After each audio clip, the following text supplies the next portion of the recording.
U današnjem videu ću sa vama pričati o 10 stvari koje smatram da možete da sigurno promenite i na koje možete da utičete u svakoj novoj godini, naravno kada je reč o Feng Shuiu.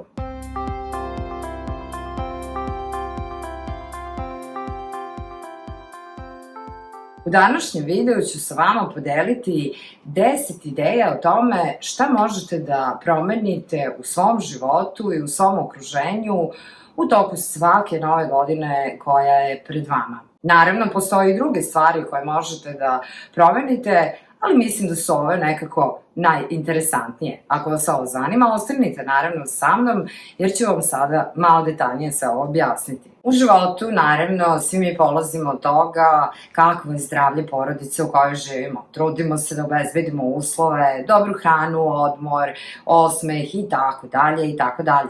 Međutim, da li ste razmišljali o tome da na sve ovo može uticati i Feng Shui? Zdravlje ukućana se najčešće, kada je reč o Feng Shuiu, povezuje sa hranom, ishranom, pripremom obroka, kuhinjom, odnosno šporetom. Kada je reč o Feng Shuiu, važno je da proverite kakav kvalitet energije će postojati u toku godine, u toku tekuće godine u kojoj se nalazite. Godišnje energije se menjaju svake godine i menja se njihov karakter, odnosno možemo reći da one postaju povoljne ili nepovoljne.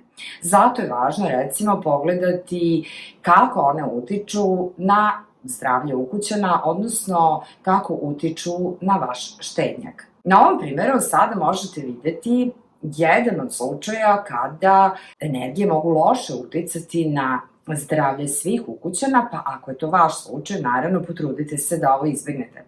Kao što možete videti, ovde u ovoj kuhinji postoji kuhinjsko ostrvo. Ugao kuhinjskog ostrva, kao što je ovde obeleženo, upravo je usmeren ka štednjaku. U onom momentu kada, kako se to kaže, uleti nepovoljna energija u ovaj deo prostora, negativnost će biti pokrenuta. Ukoliko je vaš slučaj ovakav, onda je najbolje u toku ove godine ne obedovati često kod kuće, hraniti se van kuće ili ukloniti oštru ivicu vašeg kuhinjskog ostrva. Slučaj broj 2. Ono o čemu svakako svako treba da vodi računa jeste njegovo lično zdravlje, odnosno nazovimo to zdravljem pojedinca. Za razliku od zdravlja porodice, gde posmatramo jednu široku sliku, kada je reč o zdravlju pojedinca, onda se bavimo vašim krevetom. Znači, neophodno je da proverite kakva energija se nalazi u onom delu prostora, odnosno kakva godišnja energija će uticati na vas u tekućoj godini u kojoj se nalazite. Ako je energija dobra, uživat ćete zaista u dobrom zdravlju. Međutim, u slučaju da energija nije povoljna, onda je neophodno da pogledate u vašem širom okruženju šta se tu nalazi. Ne znam da li imate običaj da zavirujete kod komšije i da vidite da li je sve u redu, međutim, ako se zaista na tom pravcu gde se nalazi vaš krevet, gde vi spavate, nalazi i loša energija i još ako se u okruženju nalazi nešto što tu energiju može da aktivira, svaki je savet da u toku te godine spavate u nekoj drugoj prostoriji, jer vremenom će energija početi nepovoljno da utiče na vaše zdravlje. Druga opcija koju imate, ako je to vaš dobar komšija, jeste da ponudite pomoć i da sredite taj haos koji eventualno utiče na pokretanje negativnosti. Ako su to neki kontejneri, ako je to neko gradilište, groblje i tome slično, onda će negativnost sigurno biti pokrenuta i onda se izmislite u neku od pozitivnih delova ili soba vašeg doma. Broj 3. Sukob partnera. Izvinjavam se. Potencijalni sukob partnera. Sukob partnera je moguće kontrolisati kada gledamo iz ugla Feng Shuia, naravno, iako smo svesna bića koja imamo želju da ne dođe do sukoba. Ono što je važno da pogledate kada je reč o sukobu partnera, odnosno o sprečavanju sukoba partnera, jeste kuhinja. Kada odete u vašu kuhinju, pogledajte kakav je raspored kuhinjskih elemenata. Za Feng Shui je najvažnije da posmatrate vašu sudoperu kao element vode i da posmatrate poziciju štednjaka, odnosno pećnice, kada je reč o elementu vatre. ova dva elementa se nikako ne mogu i ne smeju naći u sukobu. Kako ćete znati da nisu u sukobu? Tako što ćete proveriti da li se oni nalaze u istoj ravni, odnosno da li su jedan do drugog, da li su u istoj ravni, pa eto između njih je neki mali radni deo, da li su jedan preko puta drugog ili u nekim slučajevima čak i jedan iznad drugog. U svakom od ova tri slučaja može doći do sukoba partnera u onoj godini kada ovde, kako se to kaže, uleti negativna energija, odnosno kada po rasporedu, energetskom godišnjem rasporedu, ovde boravi neka energija koja nije povoljna za vas. Da do ovoga ne bi došlo, sasvim će biti u redu da razdvojite te elemente, ako je moguće da ne budu u istoj ravni. Ako to nije moguće, onda postavite jednu lepu, zdravu biljku koja će stajati između ta dva elementa. Šta ćete time dobiti? Prevešćemo elemente, odnosno neutralisat ćemo negativnost koliko god je to moguće. I da ne zaboravim samo da vam kažem, pošto je reč o funkciji kuhinje, jel tako, ovde se priprema hrana, ja mislim da je sasvim u redu da ovde stavite neko začinsko bilje, neki lep bosiljak, nanu ili nešto što svakako koristite za pripremanje hrane, tako da ćete uskladiti i funkciju i takozvani feng shui lek.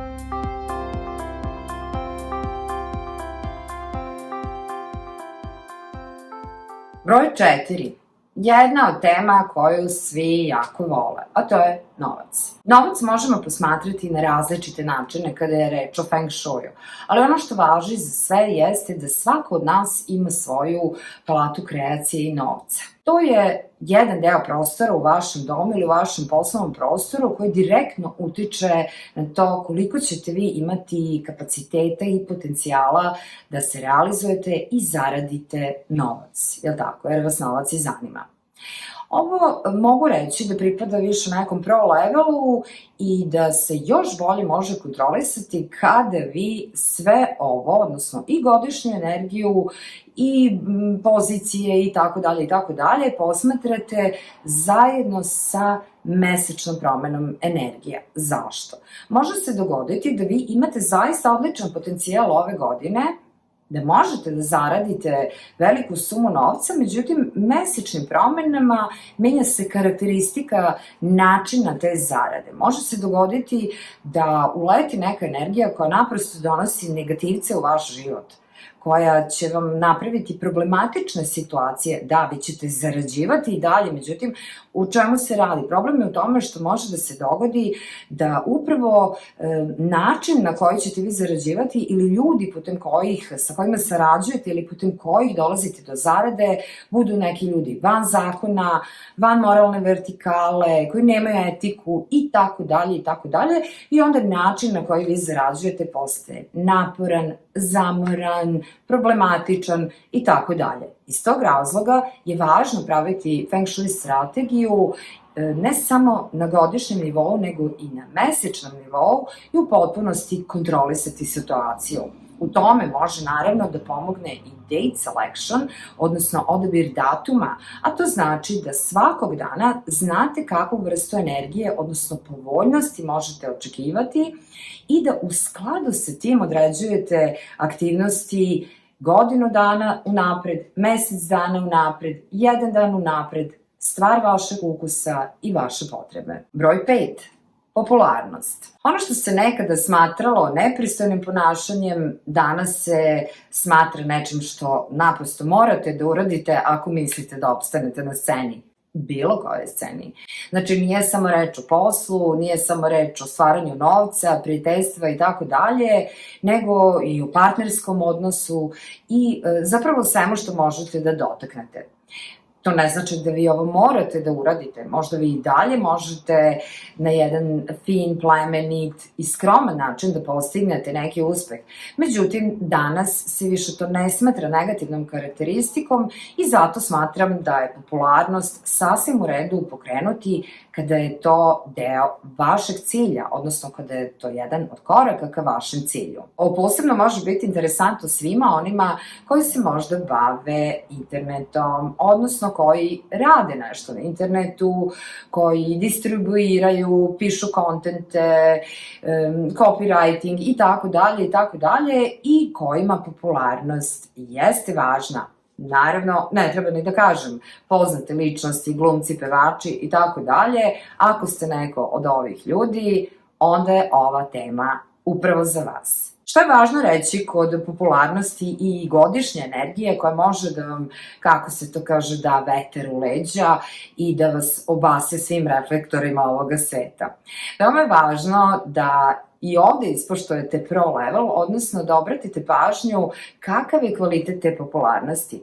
Jer onog meseca ili onog dana kada zajedno sa godišnjom energijom na vas utiče i mesečna, pa možda i dnevna, a one jako brzo deluju, može se dogoditi neka negativna konotacija. Na jednostavan način rečeno, može se dogoditi da umesto da svi u vama vide zvezdu, odjednom vi dobijete etiketu. Zato je važno pratiti date selection, odnosno mesečnu prognozu ili makar godišnju prognozu, kako biste znali da ovu energiju kontrolišete i da vašu harizmu stavite u prvi plan na najbolji mogući način. Broj 6.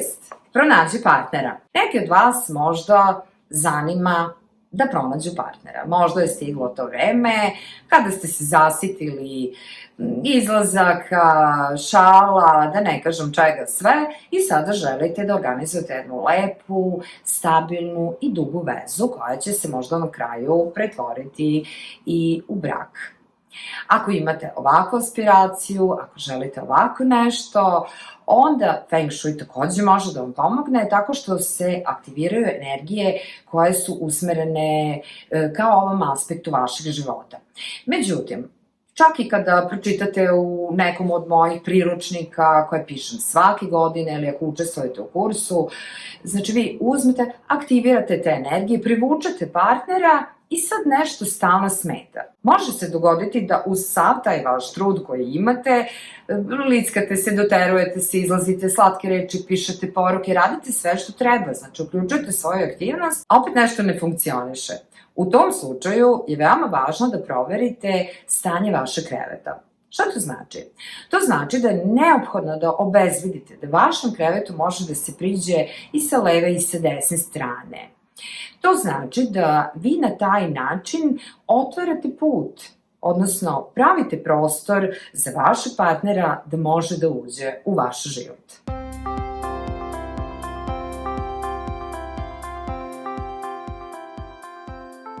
Broj 7.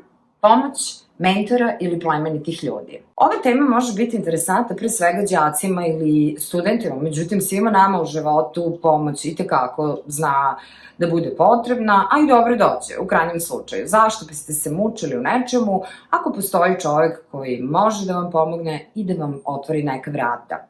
Možda je u pitanju neka preporuka za posao, možda je neka lepa reč sa kojom ćete lakše prići nekoj devojci ili nekom mladiću, pronaći partnera i tako dalje. Na različite načine možete, da kažemo, koristiti ove plemenite ljude. Kada u okviru mog programa otkrijete gde se konkretno u tekućoj godini pronalaze te energije i kako da ih aktivirate, potrebno je da se uključite i vi. Stvari se ne dešavaju same od sebe. Znači, potrebno je da vi preduzmete neku aktivnost. Da li ćete nekoga pozvati telefonom, da li ćete neki mail pustiti ili na neki drugi način napraviti kontakt, važno je da imate ciljenu aktivnost i još najbolje ako možete da u određen datum kada je povoljno pozvati nekoga uskladite sa date selectionom, odnosno sa odabranim datumima koji podržavaju ovakvu aktivnost, možete očekivati odlične rezultate. Broj 8. Povećanje zarade. Ovo je jedna škakljiva tema iz prostog razloga što ljudi kada požele više novca ne ulaze dovoljno u detalj, pokrenu energiju kroz godišnji Feng Shui i onda se nađu u nekom čudu, da tako kažemo. U stvari, što se događa? Mi ne možemo u Feng Shuiu nasumično pokretati energije. Moramo proceniti sebe, a kasnije kroz praktikovanje možda i druge ljude i zaključiti koja je zapravo ta energija koja će nekoga ko želi više novca zaista i odvesti do novca. Zašto vam ovo pričam? U slučaju da se pokrene ta neka standardna energija novca godišnjeg, nije sve jedno ko je pokreće i u kojim uslovima. Ako ovu energiju pokrene neko ko je biznismen ili u poslovnom prostoru, hoćete više da zaradite, vi ste recimo frizer, pa hoćete više da zaradite, onda vi možete povećati obim posla i kroz to zaraditi više novca. Međutim, ako ovu energiju pokrene osoba koja je zaposlena kod nekog, odnosno kod tog našeg frizera, recimo, ta osoba, taj šegrt će samo više raditi, a imaće istu platu. Znači, nije isplativo. Šta raditi u tom slučaju? U tom slučaju je potrebno uključiti strategiju. Znači, osoba koja je kod nekog zaposlena, po meni, je mnogo bolje da aktivira energiju koja će dovesti do napretka u karijeri u toj godini kada želi da aktivira energiju novca. Zašto? Zato što je to jedini način da u situaciji u kojoj se nalazi poveća svoje primanja. Dakle, naći će se na boljoj poziciji te će primiti veću platu. Broj 9. Ulazna energija. Ovo je verovatno nešto što je svima vama već poznato i stalno tu i po internetu i svuda se priča o tome kako je ulazna energija bitna. Da, jeste bitna, naravno da je bitna jer kroz glavni ulaz, ponekad i sa balkona, ulazi ta energija iz okruženja u vaš prostor koji je produžetak vašeg tela, jel tako? Utiče na vaš prostor, a potom utiče i na vas. Iz tog razloga je važno da se svake godine proveri kakva energija će se zadesiti baš na samom ulazu. Ta energija se kasnije širi kroz čitav vaš stan, kroz čitavu kuću, kroz čitav lokal, prostor, poslovni i tako dalje i oplemenjuje dalje. Problem može nastati ako je ta godišnja energija nije povoljna. U knjizi Pokrenite svoju energiju detaljno objašnjavam koji pravci nisu povoljni i šta ne trebate da okinete, kako se to kaže, na koji način se ta energija može izlečiti, odnosno na koji način se može neutralisati negativnost u prostoru. Sa druge strane, ako je energija dobra i vi se na vreme pripremite, onda ta godina za vas može doneti maksimalan uspeh. Ali opet kažem, potrebno je da proverite na vreme, da znate šta vam stiže, kako biste mogli da isplanirate čitavu vašu godinu i da je iskoristite na najbolji mogući način, odnosno da postignete onaj cilj koji ste postavili ispred sebe. I broj 10, nešto sasvim novo što do sada nije postojalo niti u knjigama, odnosno priručnicama Pokrenite svoju energiju, niti u mojim kursevima, a od sada će postojati, to je kako da procenite šta vam ova nova godina koja stiže donosi. Odnosno, kako će direktno energije uticati na vas i isto to možete da procenite za vaše ukućane ili za vaše prijatelje. Važno je da znate kakve prilike vam stižu, jer ako znate na vreme nećete se iznenaditi, isključit ćete taj faktor iznenađenja. U slučaju da vam recimo stižu neke baš ne najbolje prilike ili zahtevne prilike, a vi ne znate, niste se informisali, niste pogledali u priručniku da li i kada stižu te energije, onda se stvarno možete naći u čudu i u nezavidnoj situaciji. Zato je najbolje na vreme proveriti gde se ove energije nalaze u prostoru, kada i kako utiču na vas i naravno neutralisati njihov negativan uticaj i na taj način izbeći pre svega gubitak vremena, a potom i gubitak vaše dragocene energije. Sa druge strane, ako će na vas godišnja energija ekstremno povoljno uticati, onda je treba iskoristiti. Onda se pripremite za to. Onda napravite jedan godišnji plan koji će vas u tome podržati, odnosno koji će biti vaša linija vodilja.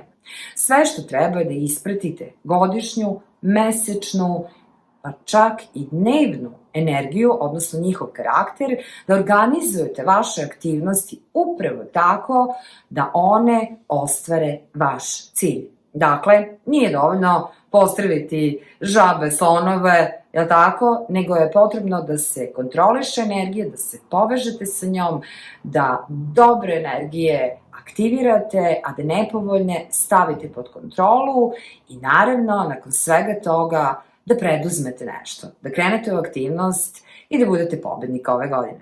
Ako vam se dopao ovaj video, podelite ga sa vašim prijateljima kako bi oni saznali šta sve mogu da urade sa godišnjim Feng Shuijem. Naravno, bit će mi drago i ako im prenesete da Feng Shui nije i ne mora biti jedna laka zabava, nego je to jedna ozbiljna nauka, a sada imaju mogućnost da dobiju priručnik koji je pripremljen upravo tako da ga samo aplicirate. Znači, samo koristite godišnje energije, usmerite se i idete ka vašem cilju. Hvala što ste pogledali ovaj video. Ako se niste prijavili na moj kanal, naravno prijavite se da biste pratili kada budem objavila sledeći video i mi se vidimo u nekom narednom videu.